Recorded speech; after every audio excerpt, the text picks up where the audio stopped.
Good morning to everyone, and thank you so much for joining us on this Monday morning, July 13th, 2020, um, to share with us in I think, a timely discussion um, that all of us have been impacted by in the last 2 or 3 months. Well, we're now 4 months into this pandemic, what is called COVID-19. And we've had some recent social um, events that have taken place that have also impacted us and everyone. And we felt that this was a good time for the church to um, speak out and share their thoughts. One of the reasons why I decided to uh, bring this format, I want to also, first of all, thank our Bishop, Craig Brown, the leader of our church, Christ Holy Sanctified Church, for allowing us this opportunity to present this format. But there are several reasons why we wanted to do this and share this format with you. We said to the bishops in our letter to them that our purpose for this conference is to engage and challenge the body of Christ to allow God to speak to our hearts, and not specifically the social media and politics. And so we felt that it was essential for us and necessary for us to speak out on the issues of today. And our purpose is to inform and add our voice to the dialogue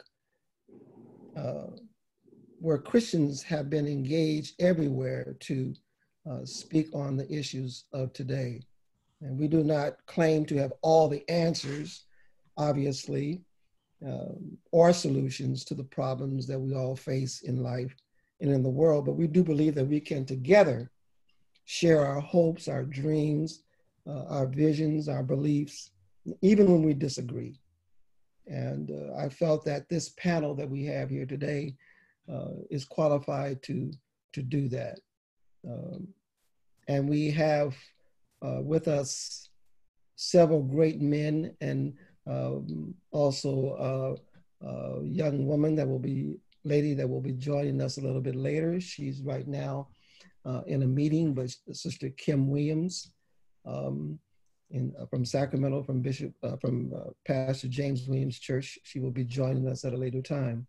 But I want to introduce the panelists to you, and I'm going to ask them to give us their name and where they are located and their ministries and what they are currently doing. And so I'll start with Bishop Turner, William Turner, and he can introduce himself and his church and where he's located. Thank you, Pastor King, or Bishop King.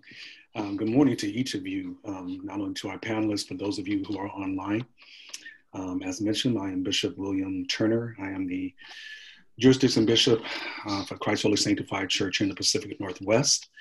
Also the Senior Pastor of Trinity Full Gospel Church here, and we call the City of Roses in Portland, Oregon. Grateful to the Lord for all that he's doing here and for each of you, and to be a part of this meaningful and relevant discussion. One of the things that we talk about at Trinity is to be anointed, progressive, and relevant.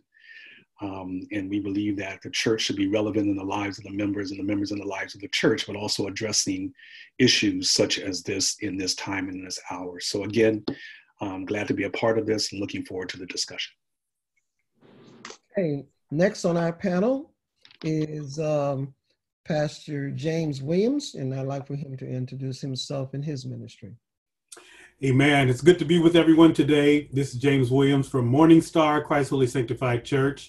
And we are tackling this head on we're tackling it with the belief that in the middle of a pandemic, we believe that Christ is still King. He's still God on the throne.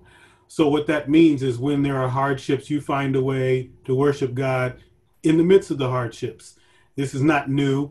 The children of Israel worshiped him all the way from their exodus from Egypt to the promised land. They didn't stop because they were traveling. So we don't stop because there's a pandemic.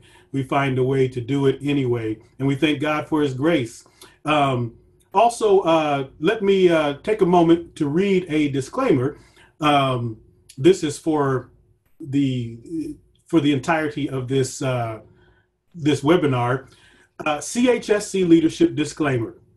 All information, statements, and comments contained in this video are the expressed opinions of the panelists and are not meant to be the opinions, beliefs, or doctrine of Christ Holy Sanctified Church of America Incorporated, the Board of Bishops and Presbytery, and or any of its national auxiliaries.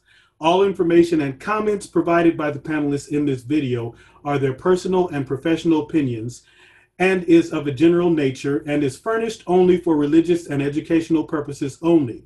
Any content, views, opinions, and or responses to questions uploaded, expressed, or submitted by the attendees to this webinar or users of YouTube or Zoom are solely the views, opinions, and responsibilities of the person submitting them and do not necessarily reflect the opinions of Christ Holy Sanctified Church of America Incorporated.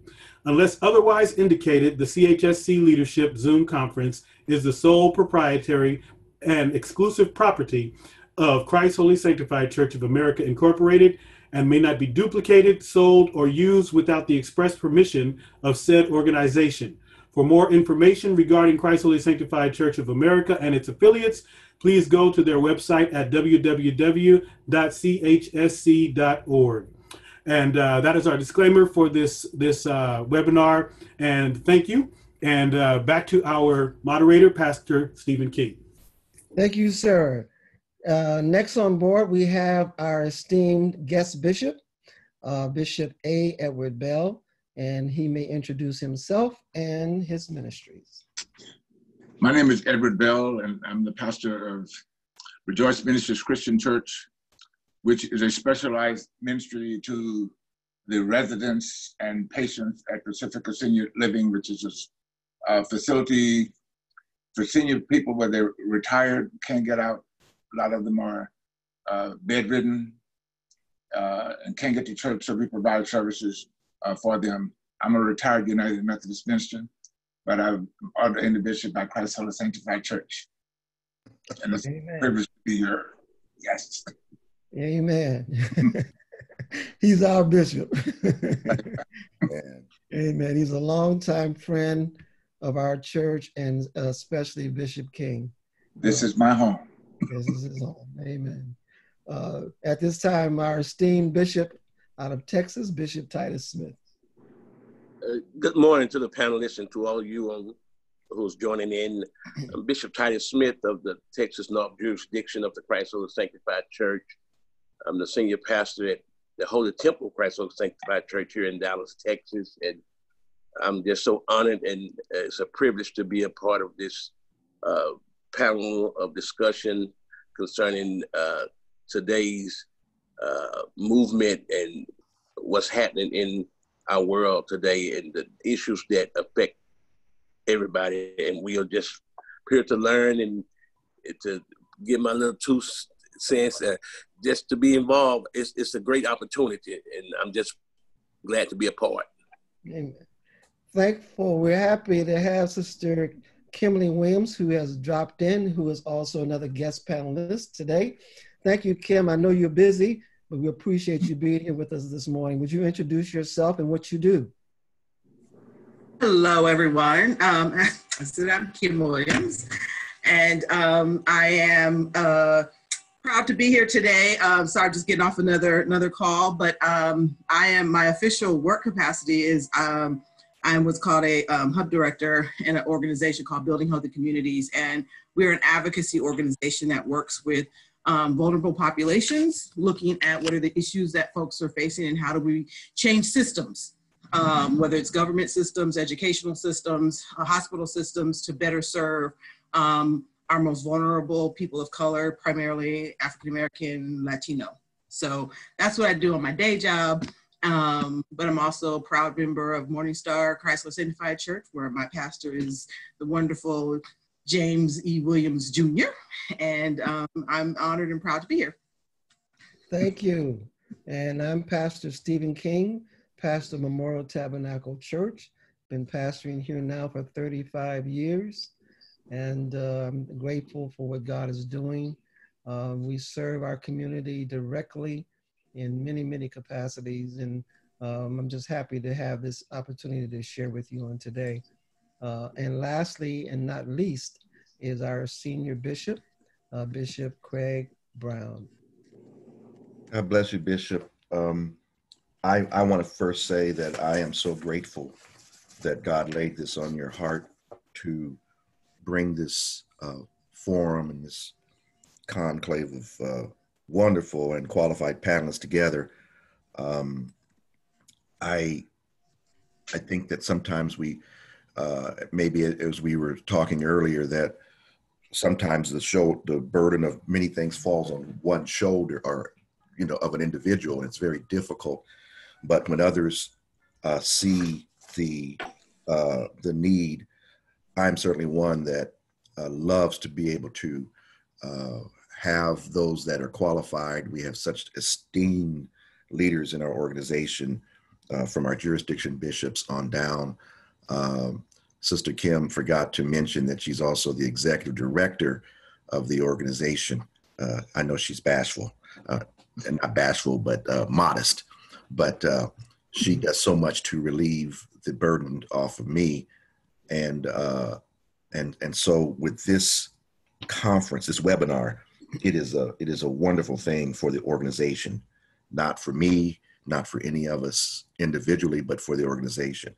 And so with that being said, I have a confession, as I said before, that perhaps I should have been more involved in certain things. But sometimes I think as a church leader, we'll say, well, we'll pray. And that is true. But I'm in this past 4 or 5 months, I have really become to understand that in addition to everything else that we do, that we can also get involved to help, more involved to help in these areas that so concern our society. Thank you so much for having me. Thank you, Bishop. Well, let's get into it. Let's begin with the first issue or crisis or event that has happened during the last 4 months. As I said, we were about 4 months into this. And that is COVID-19. And the impact, if any, that COVID-19 has had on your church.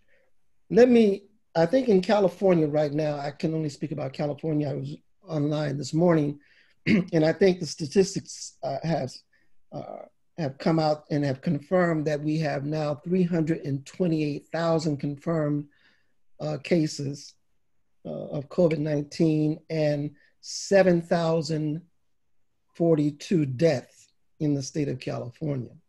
Now, again, across the nation, those numbers are growing and continuing to grow. So the question that I would like to begin with our panelists is, what has been the impact, if any, of COVID-19 upon your church and your congregation? Let me also read to you a study that just came out, The State of the Church, how COVID-19 has impacted the Black church. And this is what they say: the COVID-19 has already influenced the future trajectories, businesses and organizations, and the Black church is no exception. Recent data show that over 9 in 10 Black churchgoers, 92%, that is, attendees of primary Black Protestant denominations who have been to church at least once within the past 6 months, agree that their church responded well to the pandemic. They also said in this study, among the half of respondents in the study, 51% with a weekly commitment to attend a Black church, 71% strongly agree that their church has responded well. With that said, how do you feel that your congregation has responded to this pandemic? May I ask how many people were in this study?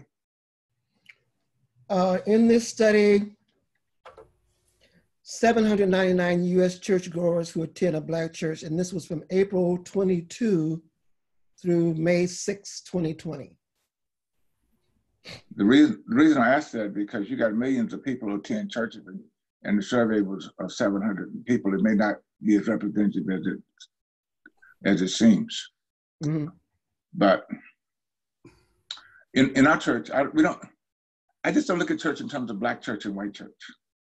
Most of our parishioners, we have two kinds of parishioners. We have those who, because we're a specialized ministry at a senior living center, most of our parishioners are white, Asian, Black Americans, but we look at people as human beings. And all of us are children, are God's children. But at our facility, so far, no one has been confirmed with having COVID, and no one has died from it. But the facility itself has kind of closed to the public and to visitors in order to protect the residents. And some of the residents are isolated in their rooms. So they have loneliness issues, isolation issues. But with the church service being on Zoom, we still have an opportunity to visit with everybody, to be in constant contact with everybody. So Zoom has been kind of a real blessing in terms of being able to provide pastoral care to people who are isolated. But I don't look at Zoom as I don't look at the pandemic as a problem. I look at it as basically a fact of life. That we live in a world where everything that is alive, created by God, has its existence by eating other forms of life. And that's just the way it is. Life feeds on itself. So just like we go fishing and we eat fish every day and create pandemics for fish by consuming them, then we'll get upset if a fish in the ocean eats a human being. We think that's a tragedy. But it's both sides. Life feeds on itself. And so germs, they feed on us. And so I just think it's just a fact of life, things that you just have to learn to live with. And as we isolate, I think we should wear our mask. And I don't think we should be gathering in our church buildings right now, because the church is not the building, the church is the people. And this forum that we're using now provides us with the best, most effective way to do pastoral care that I have ever seen. Because I can visit with more members on Zoom in 1 hour than I was able to do in a full year. Right, let me interrupt you. Anybody else on that? Anyone else have an opinion about that? Bishop, if I may. Also, let me correct that. Those numbers, that 799, were not individuals. Those were congregations, large church congregations. So Bishop, if I may, here in Oregon, we have 12,000 confirmed cases, 237 deaths. Just in the Portland metro area, there's 5,700 cases and over 123 deaths. But social media and Zoom has allowed us as a church to keep people connected. I kind of kid them on Sunday. I ask them, how can you be late for online church? You don't have to drive nowhere. All you gotta do is get online, right? Mm-hmm. But the point being is that one of the things that we were intentional about from the very beginning was, how do we keep people connected? And in doing that. So what has grown out of that, however, now is the need to look at both a short-term strategy of how we do ministry, as well as now long-term. Mm-hmm. We're in phase 1, which we can have 25, a maximum of 25 people. But our governor has been very, and I commend her, has been very stringent upon when cases are on the rise, she will shut things down. And so we have not physically been in the building since March. And right now we're trying to put a plan in place for how we would transition back in under the current phase 1 guidelines. But the question came up, what happens if we never enter into phase 2? Does that mean that we will never go back into the building? So that's what's forcing us now to look at the strong long-term strategy of how do we do ministry? Is it a hybrid type of a ministry where we maybe we come in on the first and third Sundays and second and fourth we do something else? Or, how do we keep people connected? How do we do the Bible study? We're even looking at breaking our church into geographic areas where we can reach people in, where people can kind of connect digitally and online in those areas without physically coming to the church. So I think it's forcing us now to evaluate how we do ministry and how do we do that effectively and still meet the needs of our people, still preach the gospel, still reach our communities, as well as enriching ourselves and growing spiritually. Thank you, Bishop. I think that is a good point too, in terms of designing and having a strategy, but I'm not going to jump. I want these other panelists also to comment on or share their Bishop Holst, if I may, I believe that if this pandemic had happened maybe 3 years, 2 years, maybe even, or before, this would have been a complete disaster for the church because we would not have had the infrastructure technology-wise. We would not have had, with Zoom and WebEx and so many other online platforms, the capacity for bandwidth, the capacity for things with schools, it just would not have been there. So the way I see it is that God knew everything. God knew exactly, as Bishop Bell was saying, the fish eat other fish. They may eat other, people or whatever, or eat people, and people eat fish. It's almost like a cycle that he knew exactly when this virus would happen. I won't get into what did God send it to God. No, whatever happened, he knew, and he had it prepared so that we would be able to, as a church, as a body of believers, still be able to keep going. And I look at it as a reset, meaning God says, okay, let's pause a little bit. My pastors are doing a lot. Both Bishop Turner and Bishop Bell said we can reach so many people. And personally, I've enjoyed this little break because I think if I would keep going, people say, oh, we want you to live to be 150. I can't get to 150 if I'm everywhere. But this has caused me to just kind of refresh, take a breath of fresh air. And I'm enjoying it. Like Bishop Turner, when do we go back in? I don't know. I'm just saying if this is what God has allowed, as far as how we do it, then this is where we are. So that's the way I see it. And we had more people on Zoom this week than I think I've ever seen before. So people are catching on. The members are adapting. It's not what we would want, what we were expecting, but it's where we are. And we'll just, I think like all of us, we just encourage each other, hunker in until the winter time or the springtime, until this hibernation period is over, and then we do whatever. Anyone else? To the panelists, to the moderator, Bishop Smith, this pandemic have really changed, I guess, Bishop said, restart us in a way that we get out of traditional church. That we're so accustomed to having in person.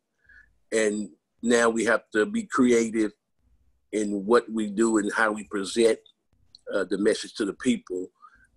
We were down since March, and because our case level here in Texas at one point was so low, where the governor opened us up so we can go into church 50%. and as long as we social distance and we wear our mask, and we had the church sanitized, cleaned, and disinfected, and the way we come in now, we disinfect, we check temperatures at the door, all the things that the CDC guidelines required us to do. But it affected the membership because in-person service, because people are yet afraid to come into a gathering after being out so long. And so now you have to be creative. Thank God for Zoom and Facebook, those social media outlets that we have. But it has changed our way that we have in service, because now you have people sitting in service with masks on and everybody looking like bandits.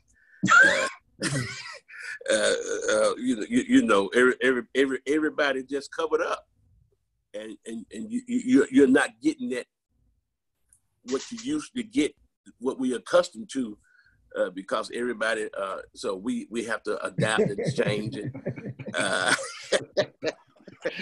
and so me and Bishop Turner posed a question a couple of months ago: where do we go from here as a church? And so, is this the new norm? So, in a sense, the social media outlet has gave us a in-depth look at it. We can get closer to as a, where we can't meet, we meet on Zoom for congregational, for our church, home church, but it's different. So we have to find ways to be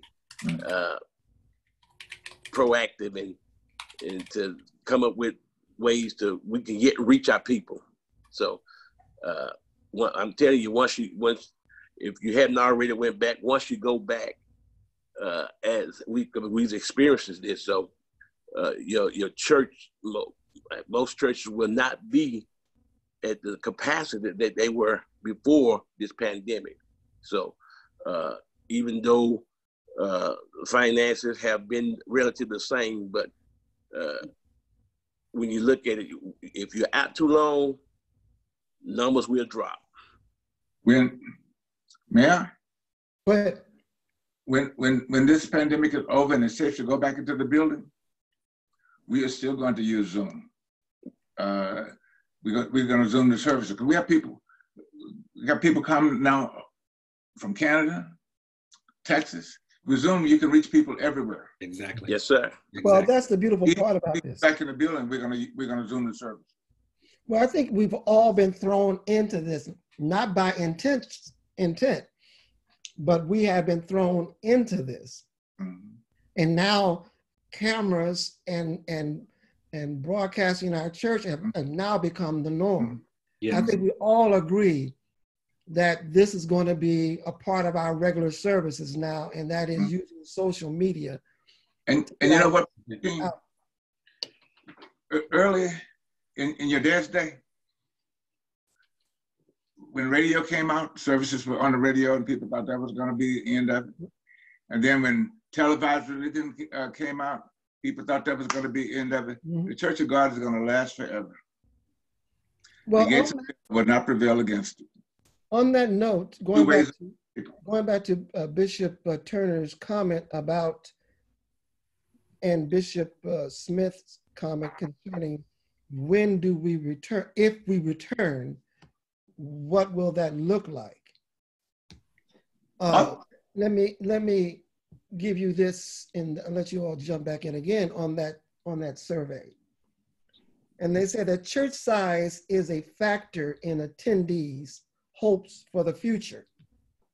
And data show that congregants of small Black churches, 100 adults or less, are significantly less confident in their church's ability to thrive over the next 3 to 5 years, as opposed to congregants in larger Black churches, 49% small churches versus 58% mid-sized churches, and 66% large churches. And the data is saying that a lot of churches, regardless to where or when we may begin, a lot feel that their churches may not be able to survive within the next 3 to 5 years. Now, Bishop Smith says basically the income has been the same. A lot of churches have not had that same testimony. Now, it depends. Now, let me ask you, what form of giving or ways do you use to have your members contribute to your church? Is it through e-giving? Is it through some other way, direct mail, or has your income been affected in any way? Well, let me jump in for that one, Pastor King. We're using what's called Cash App, and we still use the more traditional mail system. Our treasurer's address has been given to the membership, and I can say with excitement, our giving has gone up. After a conversation with the treasurer, what we think is happening is that when people come to the service, everybody tithes. We have our financial situation at Morning Star is great. Everybody tithes, and we have a lot of people with wonderful jobs. So that was never in question. But free will offering is what has changed. And what we think is happening is that when people come into the sanctuary, whatever's in their wallet or purse, they just pull out and put in the offering tray. But when they're actually going to do something online, they actually take a little more time to think about it. And so the amounts that people give in free will offerings have increased exponentially.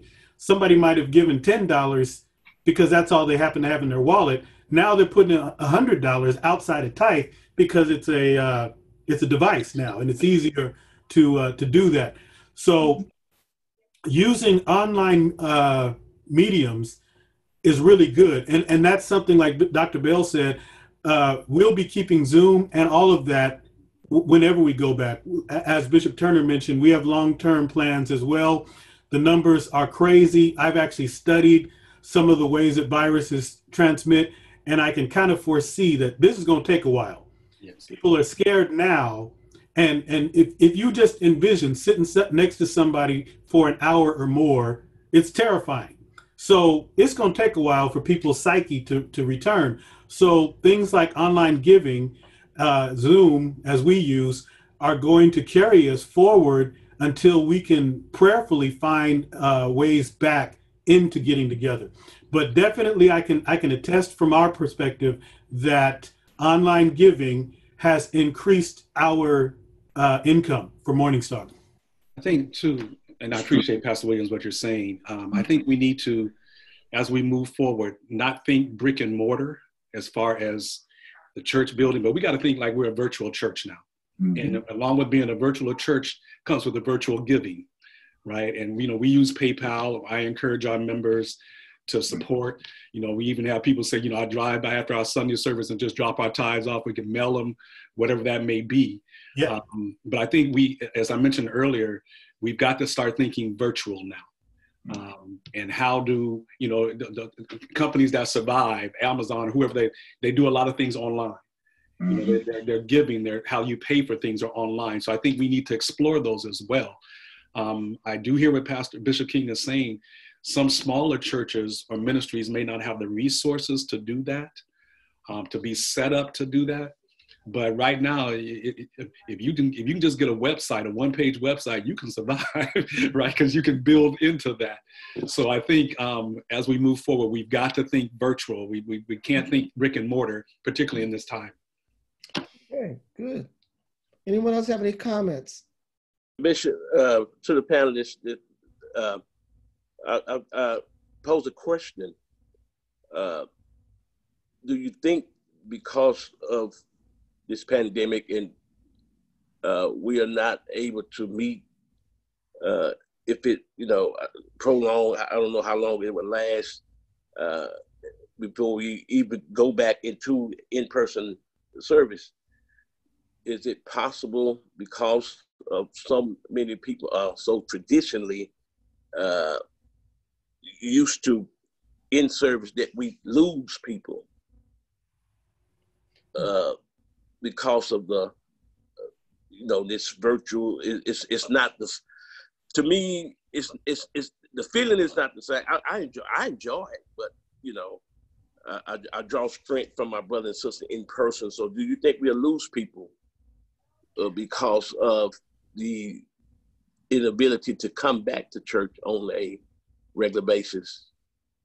We're always going to lose people. The church has always lost people. People come and go. Those who are loyal to their church and to ministry I think they will return. The question is, in all of these surveys that I've been studying, is do people feel safe in returning to their church? That's it. And that is the big question. Do they feel safe? Well, even if we put all of the things in place right now with the mask and we've done it here at our church, we have a 3-phase return to worship plan that we have in place, which won't take effect until August. But the point is, even in doing all of this, do people feel safe? We're going to lose some people, but that's like I've heard all of you say, that's church life. People come, they go. They're gonna, and those who haven't been coming to church not gonna come anyway. So, well, I have some people coming to church on Zoom who hadn't come before. Yeah, right. And that's true too. Yeah, that's true. One thing is not to be so concerned, as Bishop Turner said, about bricks and mortar, but to make sure that the Zoom service is meaningful. Mm-hmm. And really take your time proclaiming the good news, so that people understand that in the midst of every perceived crisis, and I say perceived crisis because I don't really see this as a problem. I just see it as a fact of life. The things just happen. But in the midst of it all, we can choose to be joyful of the simple fact that we are alive and that God has blessed us with another day. This is why the Lord's Prayer said, "Give me this day." Mm-hmm. And I think in Zoom worship, forget that it's Zoom, because just think of it as an opportunity to share the good news to the congregation, provide shepherding and pastoral care to them. And don't bring people back too soon, because we're shepherds. Our job is to protect the flock, to keep the flock safe, not to put them in a dangerous environment. So make the most of Zoom. And I think you will discover that just as you give emphasis to in-house worship and people come and they make their commitment to Christ, and other people don't, but they may do it later, you will find the same phenomenon taking place while we worship in Zoom, because it's not how we worship. The context in which we do it is the fact that we are proclaiming the good news of Christ to people, and we just should do that everywhere we go anyway. I need Bishop Bell here because, see, I'm not as saved as you guys are. And I always look at numbers. Now, here's the question, and we're going to get off of COVID in a minute. But the reason why I brought up the survival of the church is I think this forces us now to structure. Certainly, we don't want to look at brick and mortar. But for those churches that have mortgages, large mortgages, and leases, and all of this other stuff, mm-hmm. they have to now go back and restudy their budgets and plan differently, mm-hmm. built around Zoom or virtual worship services. Not really. Long term, wait, hold on, Bishop, because one of the facts that we have to be real in, the church will survive. Even if we close the doors, the physical building, the church will survive. But the reality of this is, am I willing or am I ready to accept the fact that for the survival of the church, I may have to close the physical building because the budgets or whatever I have done in the past may not be able to help me to survive and keep those doors open. That's okay, if that be the fact. But I do think we have to face the fact that we have to now look seriously at our budgets and restructure them. based on the reality of where we are right now. That's always true. That's always true, whether we are in a building or whether we're doing virtual. We always have to look at that. But if we make primary use of this vehicle, we can still get the same kind of commitment from people that we got looking at them in person. Because I find I can talk to more of my parishioners this way than I ever could before. It takes a long time to visit everybody in your church. But this way I can visit everybody in the church and have personal and group conversation with them, and do it in less time. And our contributions have gone up from people who never gave before. And you know who does our offering? A little 10-year-old girl who is a deacon in our church. Because she acts like a senior citizen. Mm-hmm. He will tell you in a minute to stay in your lane and stuff like that, you know. I mean, she's a very sensitive spirit. And since she has started asking people, during these difficult times, she will say, you should hear her, it's so cute. But our offerings have gone up. Bishop, can I We have others chime in. I see that like Sister Kim is there and with the, is at AT&T Stadium in her backdrop. Yeah, we wish we were with your sister. When we look at the Dallas Cowboys, when we look at all of our other entities and organizations, they are too learning, or they are coming up with ways to make sure that they can keep their fan base or whatever. And so I think also the church, as Bishop King was saying, we have to find a way, as all of you are saying, we have to find a way. Mm-hmm. Sports is doing it. Sports, they're doing it. Restaurants are doing it. Everybody's saying, hey, how are we going to change? Now, one thing I've learned about Zoom, and I'll defer, is that it has forced me. I don't consider myself a very long-winded preacher. Most of my comments are 45, after I do talk for whatever we all do as pastors, but my actual message is not that long. But I have found that I have been able to streamline everything I need to say within 30 minutes. Mm-hmm. I mean, everything. And so I thank God, because, no matter how, power of heaven is down, everything, folks' attention is just, for whatever reason, it's a little different on social media. You just can't keep them because we don't have that same interaction. Mm-hmm. Now, maybe for the big convention, and I'm sure just like in sports, they won't have fans, but they're still going to play. So I think with us, it has taught us to do what we have to do. We have to utilize it. This is a medium of preaching the gospel, taken to the entire world. And I think God is glorified. If I can piggyback on Bishop Brown, one of the things that Zoom is doing for us is it's kind of pruning away things that we never needed before in the first place.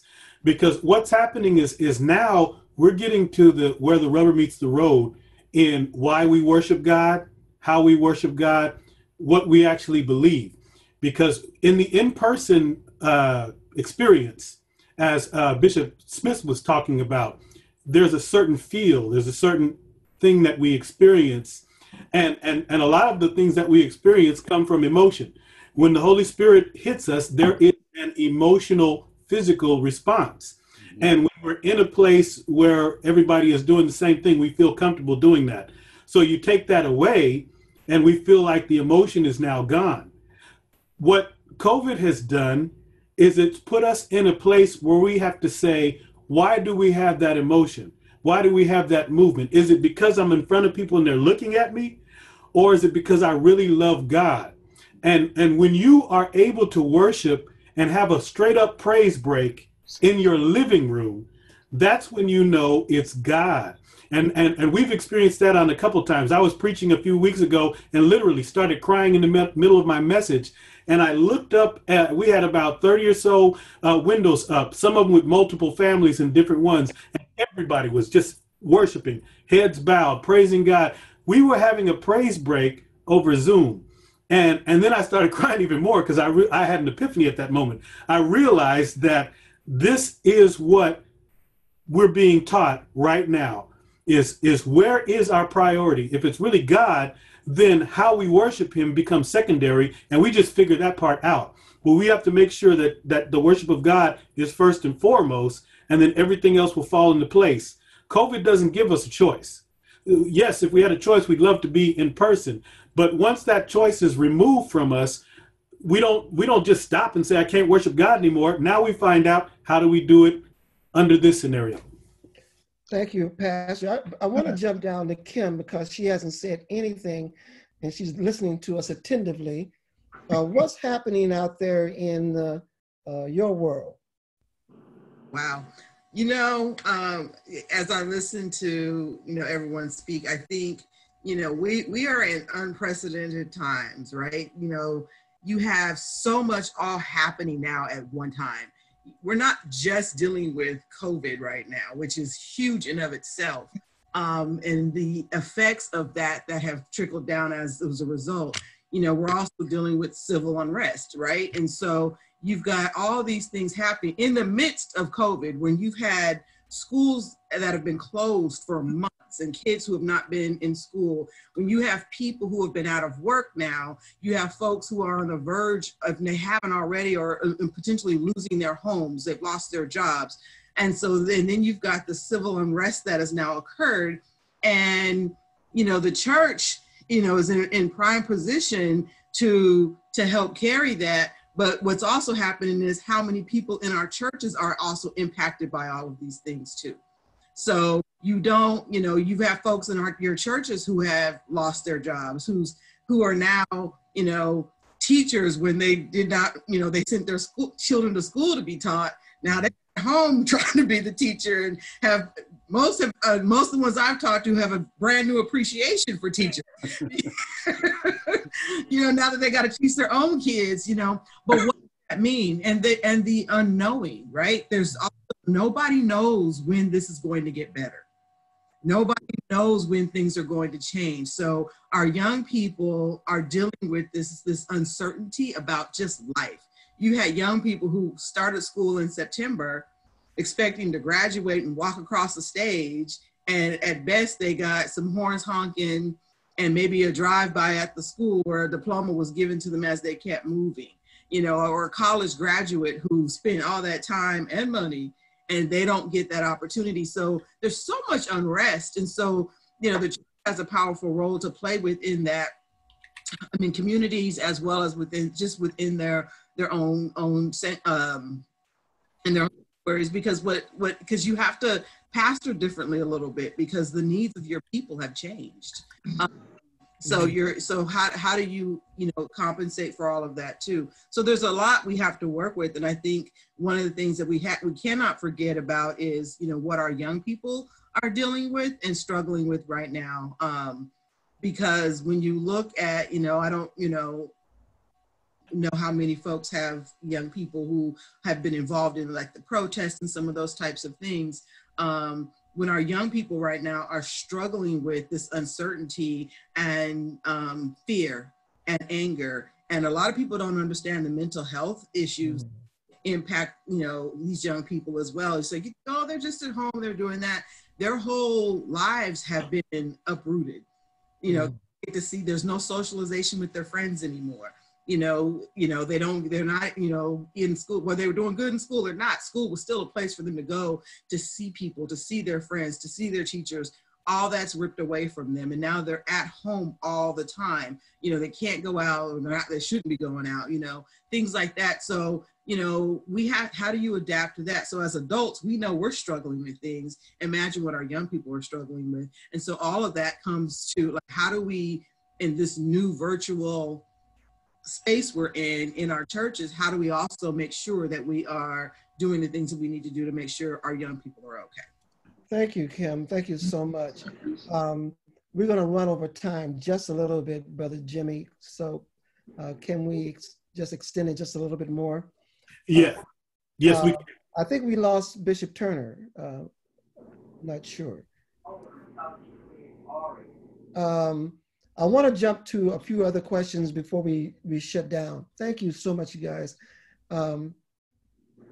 Let's talk about where we are in terms of the upcoming election. And the question that I sent out to all of you was, have you or any member within your congregation have a plan for voter registration for the upcoming election? And does your vote count? Does it matter? And what are we doing to encourage our people to get out and register to vote? Well, I can say for Morningstar, we haven't put down on the table our official plan, but thank the Lord we do have Sister Kimberly Williams and my brother Adrian Williams, because they are active both in the community and legislatively. Sister Kim was just on a meeting with the senator before she came to us. They are keeping us on the cutting edge and making sure that we're aware of everything we need to do to make sure our voices are heard. Sister Kim shepherded us through or pushed us on the census. And so we have some voices in our church that are taking a lead on making sure that we stay active in the political realm. I've always wanted to make a clear separation between what we do as a church, because as a church, we only have one responsibility, and that is to win souls to Christ. Even if we were in a communistic country, we would still be trying to win souls to Christ. But since we live here and we vote, we want to make sure that we participate in that process. So we'll be doing some official things as we go forward. Anyone else? Yes, your vote does matter. I think you just said that. Your vote does matter. And I think that's the thing, and especially in the Black community, I think we have forgotten, people died so that we would have the right to vote. People marched and fought so we would have the right to vote. And, I know it gets a little confusing when you get to the national level, especially with the presidency and the electoral college and those kinds of things. But, locally, your vote can be the difference between the right person and the wrong person sitting in office and controlling what happens in your local government. Mm-hmm. And so, you can never say my vote doesn't count. I watched a race just in my local community where our city, the difference between who represented my council district was literally about 300 or 400 votes. And so when you look at how close those, and some have been even closer, how narrow those are, and it became the difference of having somebody who is in office who was going to look out for needs of African Americans in the community versus somebody who was not going to. And so we would have a whole different situation had the other person won. So your vote matters so much, and we've got to do everything we can to encourage people to get out and vote. And we have to be careful as churches about telling people who to vote for, but we can tell people to go out and vote and to use that power that you have to make sure that you get the right folks in office, because then, the systems and things that are in place can't be changed if we don't have the right people who can move that for us. We also need to start growing up our own leaders so we can start getting our folks in office. That's the next thing we need to start doing. And can I just add one thing? Mm-hmm. I think we need to have people understand that there's no such thing as not voting, because when you don't vote, you're voting for whatever happens. Beautiful. So it's very important that everyone casts the ballot. Mm-hmm. Bishop Brown, does the CHSC on its website have a space to, maybe you already have done that says register to vote or something to that effect? Or is it something that we can put on the website, national website, that says, don't forget to vote, or don't forget to register to vote, or something like that? Yeah, that message can very clearly be put on the website. And again, I think as much as I've understood the importance of voting and do vote, I think many, and as I always say, I'm apolitical as a preacher, as a pastor. I just believe in fairness and righteousness, whichever side that is.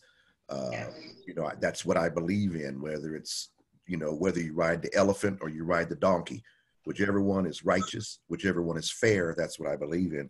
But to your point, we will have that a link that can where people can then be further pointed to what they need to do to vote if they aren't registered to vote. And I think as preachers and as leaders, we have a responsibility, as Sister Kim was saying, we have a responsibility, as Bishop Bell was saying, to tell our people must vote.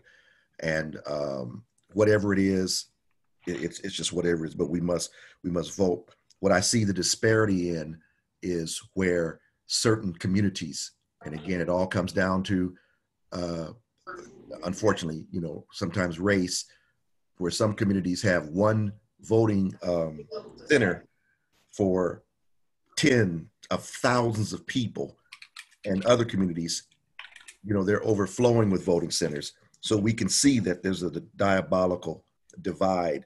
So we have to really fight that, but we have to get our people to vote. So we will make that available, that message. We will format it so that it's not political, but it just gives the person, say, you must do this, cast your vote. Okay, good. Anyone else have a comment? I saw Bishop Titus with his vote locally. He had his stamp on his forehead. I voted. Oh, yes, Bishop. We encourage. That's one thing I do. I encourage all our parishioners, my family, the community, to get out and vote. We must, to effect change. That's the only way we get it is voting. And so we wanted, because of COVID-19, I wanted to maybe set up a place in my church to be a place of registration. Yep. To register people to vote, but because we can't go into the building now, so that wiped it out. But we always, and I tell them, don't wait till the primary. Your local state vote matters just as much as the primary vote. So I elected officials, local officials, it starts there. And so we had a run. I think tomorrow is a runoff here in Texas for the Senate. Ross West, so we encourage our people to get out and vote. If you talk about it, if you ain't voting, then you have really nothing to say. So we want to make sure that our voices are heard and it can be cast at the ballot. Thank you all so much. I want to spend just this last 10 minutes. Again, we're not trying to answer all these questions or come up with solutions immediately today. And I told Bishop, I said, I just wanted to start this conversation so that he and his leaders, if they want to extend this conversation in another conference where they have more time, more panelists to address these concerns or topics, they are free to do so. I just wanted to get this conversation started among us. Pastor King, I have a request. This meeting is an excellent opportunity. See, pastors, we spend a lot of time pastoring other people, but we don't really get a lot of pastoral care ourselves. And I'm thinking that this is a meeting like this is an excellent way for us to share with each other. Bishop Brown is our leader, can proclaim the good news to us and encourage us in our work. Because sometimes we work in isolation and we're caring for other people. It'd be nice, to be cared for as well. So if there's some kind of way to do that, I think that could be helpful. It'd be helpful to me personally. Thank you. Certainly to all of us. I agree. Yeah. I agree with that. 82-year-old man. This last question for the last 10 minutes, and I'll open it up to you again. And another study came out where the Black church is in the Black Lives Matter movement. Here is the comment. In recent weeks, months, American cities, suburbs, and small towns have seen an explosion of protests reacting to the killings of George Floyd, Breonna Taylor, and others. And even as many have committed on the racial diversity of the demonstrators, many of those organizing the marches are young African-American activists. But while Black pastors have organized several marches in cities like Chicago, Washington, D.C., San Francisco, they have not been at the forefront of a movement that arguably began back in Ferguson in 2014. While you may have had many Black pastors and clergies who may have shown up at the events, and you have had a lot of people from Black churches who were at these marches and protests from 2014 to the present. But by and large, this has not been a theological movement. It has been a movement among young people. How much of how they do, what they do are examples of things that the early clergy and faithful Christians did in the 50s, 60s, and 70s, where there is an absence of clergy leading this movement. Do you feel that is true or not true? And why? And why not?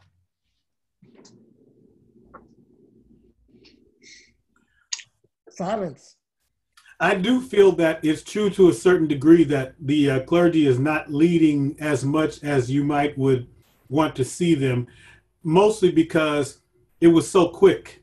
Clergy was still dealing with how to keep people safe and how to have service in the midst of COVID. And then when George Floyd was killed, there was instant anger over the fact that none of those officers were arrested immediately. So it almost seems naturally that the first persons out the gate were the folks who were most available to run out the gate and start sounding the alarm. Now you're seeing more organization and more clergy getting involved. And I would defer to my sister. She's more on the ground in these issues right now. I'm even getting educated now, but I do think clergy, at least at the moment, do seem to be in the back seat. Go ahead. Go ahead, Bishop. Go ahead, Bishop. Bishop Brown and then Bishop Bell. Okay.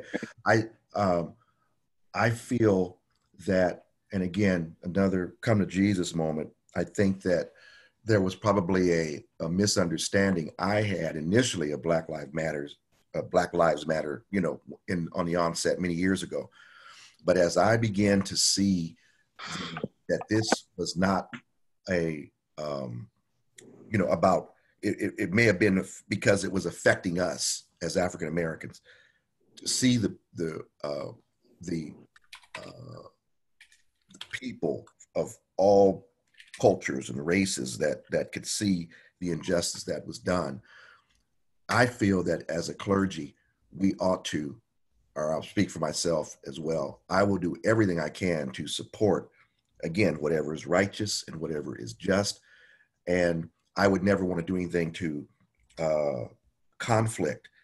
They are on the ground, and whatever efforts that I can do as a clergy, if that means educating our parishioners, or like you, Bishop, I know you've been out in the streets of Oakland, and we've seen your post in there in San Francisco, Bishop King, and I wholeheartedly support that. I feel that probably a little ashamed that maybe, should I have been there? But I don't think we should splinter anything that they are doing. In other words, whatever we can do to support it. From what I understand from his history, one of the things that kind of, I don't want to say derailed the movements of the past, was there were so many other little splinter groups that got in. Well, no, our platform should be this, our platform should be that. And it kind of put a damper on some of the things that Martin Luther King was trying to do and others. But I believe that Black Lives Matter is the iron is hot, and whatever it is that we can do to support them and to help them, I'm all for it. I'm all in. Mm-hmm. As Pastor Jimmy said, you know, this thing came so quickly, maybe we didn't have a chance to really regroup. Now we have a chance to regroup. I'll join them and do whatever it is to help, because I believe they're doing a great job. May Bishop Bell first. Oh, I'm sorry. I think that we need to remember that there is a difference between taking care of Black lives all the time and the slogan itself. That's what you do, Bishop. That's what you do, Pastor Williams. As a pastor, you're taking care of Black lives. You have given your life to the concept that these lives matter. Otherwise, you wouldn't be doing what you're doing with people, trying to help them become whole and complete.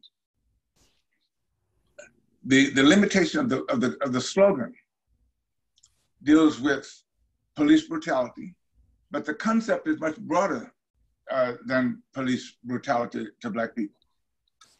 If Black lives really matter, then it's going to have to affect the way we raise our children, the way we treat our families, the personal values that we have.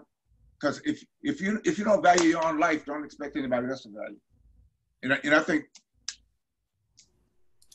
when my daughter owns a business, and around her business, a lot of people selling drugs, and there's nobody marching against those people. You know, so it seemed to me that the concept of Black Lives Matter has to be comprehensive and not just deal with the limited thing of police brutality. But also as Christians, I know this is controversial and a bad thing you think I'm gonna say, but I think Christians have to understand that all lives matter, even the life of the enemy, because we are called to love our enemies as well as the people who are close to us. So all lives have to matter, and all lives include Black lives. And this is, but Bishop, we need I want to interrupt you. I want to interrupt you on that statement. As a primary issue, but we can't just say that one group's life matters and not the others. But Bishop, I want to interject on that statement, because there was a roundtable again with our brother Cornel West and some of the other theologians on that very statement that all lives matter. Black Lives Matter movement is not saying that all lives don't matter. Right. But the discussion at center right now is Black lives. In the case of brutality, police brutality, we're not dismissing the fact theologically, spiritually, otherwise, that other Black lives don't matter. But we're saying that the message now and what we are dealing with now is about Black lives. It's like saying that birth control or other issues are not important. That is not what we're saying. Right.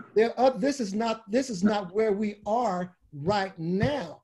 And my thing is, I think to say that is to dismiss, or especially when I hear these guys on the radio and these white preachers say that, is that, all lives matter. You're saying to me, you're dismissing what my argument is right now. No, that's what. I got to jump. Black, we are perpetually confronting the absurdity of non-being. There's a pandemic of violence against Black and brown communities. Right. We're constantly fighting that. And I'm agreeing with you. We're not safe. Mm-hmm. We're not. And we're not saying that, we're minimizing that all lives matter. We're not saying that. But we're saying in this current political climate, it's like there's a reverse revenge mentality, right, so to speak. And I think the question that's come up is, we as the church, where do we stand? Where's our prophetic voice in all of this? Because the church has always been that institution that has brought our community together. Mm-hmm. Things were born out of the church, civil rights movements, hospitals, and colleges were born out of the church.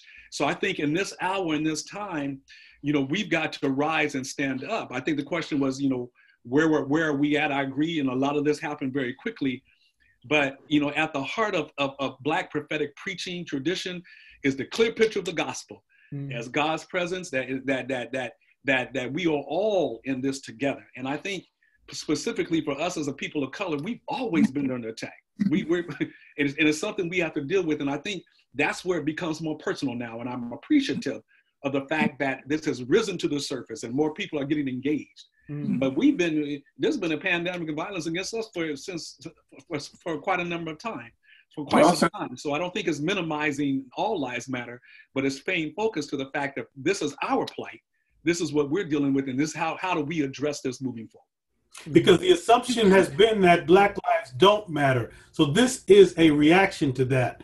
People like to say all lives matter, but the evidence suggests that they don't. We get killed much more often and in ways, I use this as a great example. There's a viral video out that's been out for about 3 years. It's a white man with a gun. He's in a park and he points it at the video cameras. He points it at the police. He points it at bystanders. So he's a criminal. That's not in debate. He's holding a gun, a legal weapon. But here's what happens. It's in San Diego. The police call out about 25 officers, all of them with shields, and a sharpshooter shoots him in the leg and knocks him to the ground. And then they use a megaphone and they tell him, now pick up your gun and throw it farther away and we'll come and bring you medical attention. They did all of that to make sure this criminal stayed alive and got to jail. And with us, the more knee-jerk reaction is to just shoot and do the paperwork. So what we're told by the evidence is that our lives don't matter as much as his did. And so the reaction is to say Black lives matter.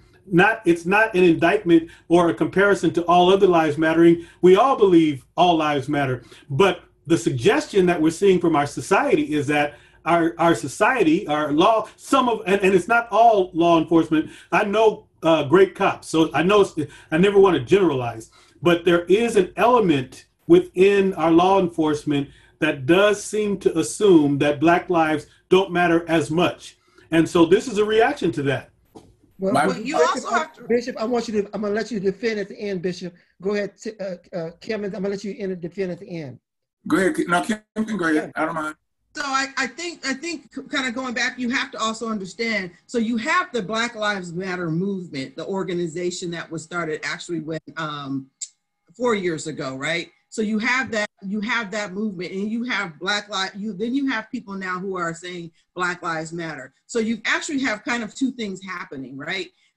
Everyone who's saying Black Lives Matter isn't necessarily subscribing to the Black Lives Matter movement foundation. That the term has kind of been co-opted as what's happening, and Black lives are being shot down, Black lives are being left out, Black lives are being if you look at any list, we are either at the top of every bad list and the bottom of every good list. Show me a data point where African Americans are ranked #1 on a really good list, other than maybe sports, right? When it comes to economics, we're on the bottom. When it comes to jobs, we're on the bottom. When it comes to education, we're on the bottom. But when we look in the prison system, we're at the top. When we look in drugs, we're at the top. When we look at health disparities, we're at the top. So those show you. So when you say Black Lives Matter, and people want to come in and say all lives matter, the issue is no, they don't. Because if all lives matter, we wouldn't have the systemic racism that we have. If all lives matters, Black folks would have the supports and stuff, and our health disparities would not be at the top of every list. If all lives matters, Black kids would not be getting suspended in every state in this country at astronomical rates. And they would be going, so all lives don't matter, because this system that we live in America, the systemic racism that this country was developed under, was never developed for Black lives to succeed anyway. We were stolen and brought to this country as property. We weren't volunteers who came to work for free, as some of the textbooks want to say. We were stolen from our land, and we were brought to this country, and we built it, we farmed it, we rose it up, and we've gotten nothing as a result of that. So this country, so all lives don't matter, not at this point in time. So when I say it, I'll speak for myself. When I say it, it's not about necessarily the Black Lives Matter movement organization, because that's a whole different thing. And we do need to do more research around that organization about, you know, where you want to fall in that. That's probably a whole nother session. But when I say Black Lives Matter, what I'm saying is you need to recognize that we have contributed greatly to this country, and we've never gotten anything in return. We're tired. I heard my mother say, she was in a conversation and somebody said, Black folks need to be patient. My mother, and y'all know my mother was like, we've been patient for 400 years. We are tired. And I heard that, I felt her tiredness when she said that. And that's why you see this movement right now. People are tired. Young people are tired. And it hit during COVID when young people have been locked up for 3 or 4 months. People were tired. And so now it's like young people are like, y'all done sat back, y'all been quiet. We're doing what they call, you know, nice politics, you know, respectable politics. We want to be nice and bond with the police instead of sitting there saying, no, y'all wrong. And you got officers who are racist, who are beating up and killing Black people, Black and brown people, and it needs to stop. And we're not going to be nice about it anymore. So I think that, and it's giving young people the license to say, if y'all not going to fight for us, we're going to fight for ourselves, which is why you see so many young people now in the streets saying, we're tired. We're not going to do it anymore. We're not going to do what many have done in the past, which has been playing respectable politics. We're ready to say, hey, we're about to bust this thing wide open and you're going to respect us. You may not like how they do it. I may not agree with everything, but what I am going to say is, what I am proud to see is that you've got people who are using their voices and saying, we're not going to take this anymore. And what we've got to figure out is as a body of people, how do we come together instead of dividing and conquering, which is what they do in the Black community, and then we're fighting each other. How do we bring it together? And as Bishop Bell said, we've got to get our own folks to love each other enough so that we stop killing each other too. So we've got to bring this whole thing all together. So not only do we have to remember Black Lives Matter, or we need society to remember that, we got to remember it within ourselves as well. All right, Bishop Bell. Well, she said what I was going to say very well. And it was basically, it's important for Black lives to matter to other people, but Black lives have to matter to Black people as well. Mm-hmm. Gotcha. And that has to do with how we take responsibility. I remember when I was a child, growing up in Texas, Houston, Texas, my father took us around the state to see all of those signs that said no niggers, no shoe shine boys, and no dogs allowed. He showed us all those signs all over the state. And he says to us, those signs have nothing to do with you. Mm-hmm. They have to do with the mental illness of the people who put them up, who have to define themselves by putting you down. But look in the mirror. The face you see in the mirror is the face of the only person whose accumulated choices will determine your future. You have to value yourself before you can expect other people to value you. Now, I'm the father of daughters, right? I have 2 daughters. I said, and one time my daughter was getting ready to go somewhere. I said, honey, you can't dress like that. She said, why? I said, because dressing has to do with marketing. And the way you look is the way you will be received. Mm. So we have to take responsibility. I talk to people all the time who tell me, well, you know, we didn't come over on the Mayflower. And I have to tell them, of course you didn't. You were born at Highland Hospital. We can use slavery excuse 50, 100, 500 years from now. People still be talking about, we came over here as slaves. We're not slaves. You know, that period is over. And we do not have any, look, people have responsibility for their own lives and determine their own future. And not be so concerned about what white people think and what they don't. Because white people have only one privilege, being white. One advantage. And that is the psychological advantage of being white. When they go to bed at night, the worst kind of human being who's white can go to sleep at night saying, at least I'm not a nigger. And that's the only advantage they have. Mm-hmm. Other than that, people have to work and determine their own future. So I say Black lives do matter, but they got to matter to us as well as to other people. You know, the argument, and I gotta close and get these questions. Are you guys okay with staying this long, or you want me to? You guys okay? I have an appointment. Go ahead. At 2 o'clock. At 2 o'clock? Yeah. 2 o'clock We'll his be time. out of here before 2 o'clock, brother. No, his time. Oh, your time. He's in Texas. It's 1:20 here. All right, I got 10 minutes, and so I'm gonna try to get out of here. But Michael Eric Dyson talked about the need to understand the difference between what he called a transcendence above racism, a translation of racism, and a transformation of racism. And those 3 points I'm hearing in this argument here is the translation of what we view as race, the transformation of race, and the transcending of race. We don't have the time to get into all those arguments today. I just say racism is not a problem. It's just a fact of life that you have to deal with. Thank you. I'm sorry, Bishop, what did you say? Someone passed me something. I don't see racism as a problem. I see it as a fact of life that you just have to deal with. Just like we have to deal with all that is true too. But do we really? I mean, my thing is we have to discuss that more. I know that's said and I've heard that. See, it is a reality, but do I have to really deal with your racism? Yes, you do, because it's one factor in life that you have to deal with. I don't want to have to deal with your racism. I'm sorry. I don't want to deal with your racism. And I'm like, Kim, if you got that in you, I'm not going to deal with your racism. No. And I'm going to tell you and confront you. But Pastor, there's a difference between racism. Racism has to do with the way society is structured.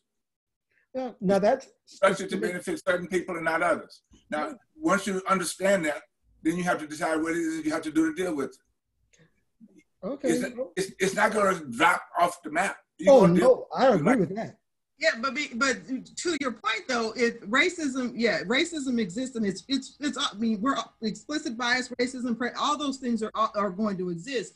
But you're contradicting the points, because we can't on one hand say racism exists, and we just got to deal with it, and then on the other hand we say we gotta move ahead, we gotta do what we need to do so we can move forward as a people, and we gotta be able to you gotta make your own way, you gotta go to school, get good jobs, and do all these things.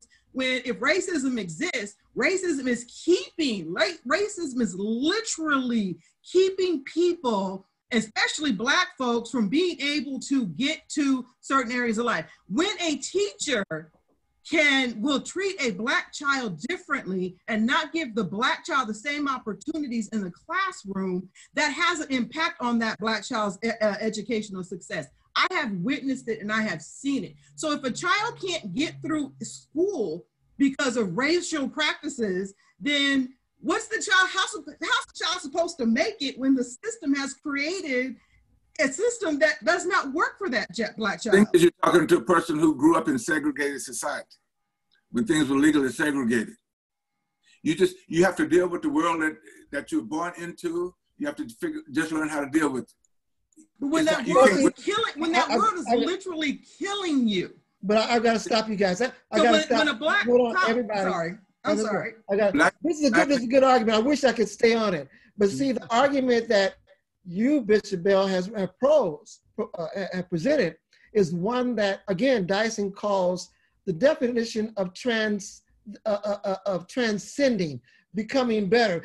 Get up, pick yourself up by your own bootstraps. But like one guy said, but you better watch out for the heels, because but I'm just saying, this is one of the discussions. How do we people want us to transcend, but we're still locked into these systemic. Forget about what people want. You're an individual human being. Your life belongs to you, and what you do with it is completely up to you.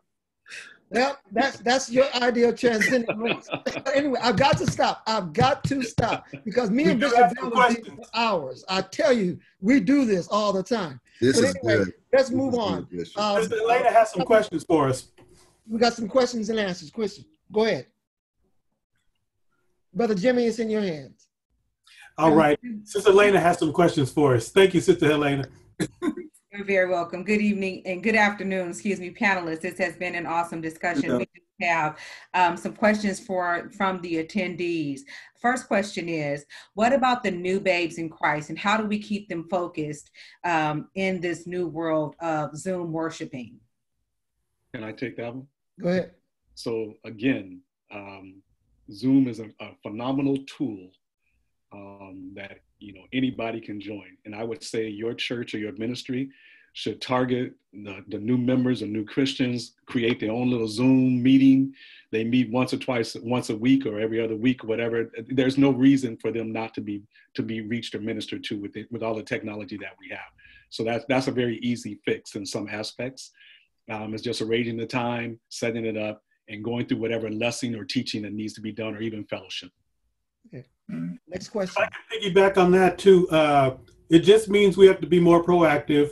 When you would maybe pick someone up and talk to them, now you're talking to them on Zoom, but you still have to stay with those new souls. Yes. Okay. Next question, Sister Helena. All right. So the next question is, when it comes to the BLM movement, we have to look at the agenda behind the movement, and we have to educate the members, especially our youth. So that's the question of, I guess, how do we educate or separate? I think Sister Kim, one of the panelists, mentioned it. How do we separate from the Black Lives Matter versus the Black Lives Matter movement and provide that education to our youth? Sister Kim? Well, I mean, again, you really have to understand and do the research around the how BLM was started and what was behind it. Because there's a lot that goes into their platform, and so we have to educate ourselves on that, because it's real easy to jump on the Black Lives Matter, and not really understand kind of when you say that, what that means. And so we have to educate ourselves on the movement itself, and that's an easy look, blacklivesmatter.com, I think, or something like that, .org, to really look and see what it is their platform is, and then having conversations with your young people about what is important and what young people are facing, and what are the things that they want to see changed in their communities and in their lives, and then how do we start to help them do that? Because I think those are two different things around that piece. If young people want to go out and protest and things like that, they need to understand, what is it exactly you're going out there to protest about, and what are you doing? Because, like I said, I mean, we all saw the protests got real crazy, but all of that wasn't even the protesters doing it. It was other things that are happening. So there's a lot of education that we've got to do with our young people, so that they understand when they're making these choices, that they're making them with the information that they need. Also, our churches must be willing to open up this discussion. Yes. Our churches, I remember back in the day, I'm sure Bishop Titus Smith remembers, we used to have what they call HYPBS. I don't even know if they have that anymore.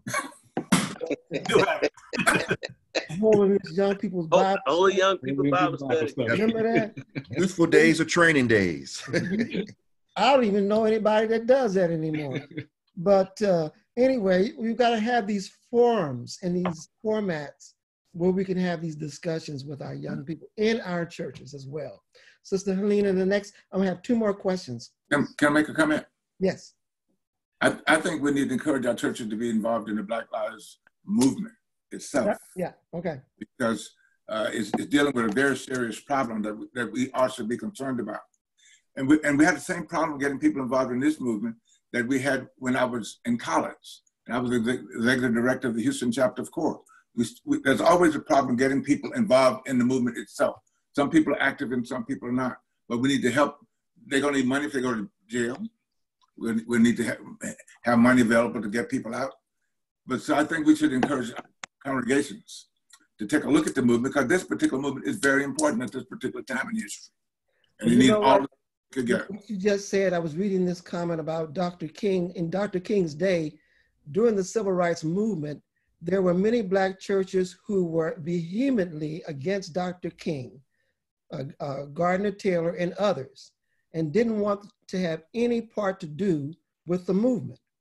This is why the National Baptist Convention split, and the Progressive National Baptist Convention was created because the National Baptists did not want to partake in the civil rights movement. Mhm. And so you may have people who disagree with you and leave, but you got to stand on your beliefs. 2 more questions, Sister Helena. Yes, sir. Okay, so back on to Black Lives Matter. Do we understand that some of the leaders of the Black Lives Matter movement are quite active in the transgender and socialist movements? And if we do understand that, how do we portray our biblical Christianity without seeming to support things that may be against biblical standards? I think that's an easy one. Mm-hmm. You have to deal with people where they are. And the common goal here is to reduce police brutality, and all the colleagues you can get to work with you on it is needed and important. People's sexual preferences, you know, we're not called to condemn people. Our job is not to condemn people. Mm-hmm. We have to accept people where they are and proclaim the good news of the gospel to them. But in terms of the movement, we need everybody who is willing to be involved in reducing police brutality involved. And lastly, to your whoever wrote the comment or addressed the presentation, Dr. Ed Udell. we must also remember, read history, because the civil rights movement were not all Christians in that movement. There were socialists in that movement. There were gays in that movement. There were all kind of people in the movement. You don't have to set aside what you believe in terms of because somebody else believes differently from you. Because what we need are human beings who care. You care about you care about what is the issue. Like Bishop Brown said, you stand on the side of righteousness and what is right. And also realize, Bishop, that a movement is not about a religion. Mm-hmm. Or a Christianity. It's about a purpose. And so sometimes we have to understand that because everybody that's in a movement might not be Christian. Mm-hmm. So they come from all walks of life. So we got to understand that a lot of times biblical principles sometimes are left out of movements. Certainly. And Bishop Smith, I think we need to understand that sometimes, see, we like people who sin the way we do, but we have problems with people who sin differently. We're all sinners. Mm-hmm. None of us are perfect. Right. And all of us come together as imperfect people to try to make life better. Amen. Right. So the more we have involved in any project to make human life better, I think get as many people as you can involved in it. Last question, Sister Helena.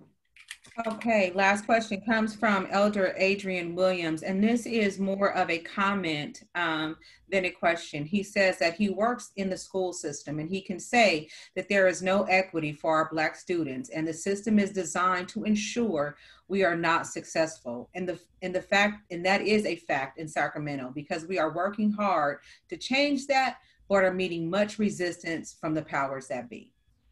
All right, to all of you who have sent questions in, I want Sister Helena to give them to Bishop Brown, and maybe at another setting in the national or when his leadership meeting that they can have opportunity to expand this. I apologize for rushing, but I respect your time. So please forgive me for cutting you off. I know you have other things to do. I thank you for taking this opportunity to spend this time with us to discuss these issues. If we didn't get to all of your questions and concerns, please forgive us. I just wanted to start this dialogue and this conversation. But I want to leave you with a comment from our Reverend Dr. Martin Luther King from 1956, facing the challenge of a new age. And this is what Dr. King says: in this period of transition and growing social change, there is a dire need for leaders who are calm and yet positive, leaders who avoid the extremes of hot-headedness and Uncle Tomism. The urgency of the hour calls for leaders to be wise, judgment, and sound integrity, leaders not in love with money, but in love with justice, leaders not in love with publicity, but in love with humanity, leaders who can subject their personal egos to the greatest of the cause. And we have to remember we are called to serve all of humanity, as Bishop Bell says. May God bless you guys. Thank you so much. Thank you, Pastor. Thank you. Bishop, you have a last comment? I want to say thank you for this. I thank Bishop.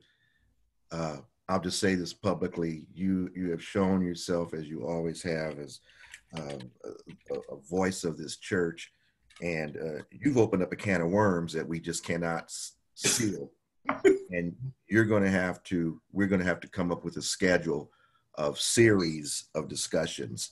I hope that I know that you're up to the task. I hope you'd be willing to continue on a series of these type of platforms. I don't know how we'll do it, once every other month, once every 90 days, but however it is, whatever subjects, because as you and I discussed, there are a lot of subjects that the church kind of hides its head in, and we just have to deal with it. So I pray, I believe that you'll be up to, you did a great job challenging both sides. You were impartial, and we thank you for that. Thank you. Can I ask this afternoon? What, Bishop? Can I ask Bishop Brown a quick question? Yes. Bishop Brown, you keep referring to Steve as Bishop King. Has he been consecrated? If he hasn't been consecrated yet, I want to participate. Well, just to say this, it's effective July 31st. He is in bishop designate status, but on July 31st, it happens, unfortunately, with COVID, because we didn't have our Holy Convocation, but his effective date is July 31st. We will celebrate his promotion along with two others in our 100th year celebration, which was postponed, but we will celebrate that next year. Okay. Okay. Yes. He's running from it like the plague, but yes, sir. It's just what it is. And I'm proud of him and the other two individuals. I think they've shown that leadership. There's nothing that says who can't and who cannot be. We've placed restrictions on people for a long time. He has always risen to the occasion. Long time. God catches up with him every time. That's right. So the actual celebration will be next year, but his effective date is now. We're not letting COVID stop actual effective date of that. It's time to get off this thing, y'all. Pray for us, Bishop. Amen. Have a blessed day, everyone. Thank you so much. Thank you. Bye-bye.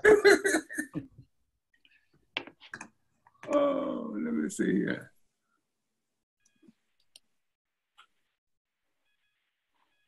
No, what happened was my laptop just died.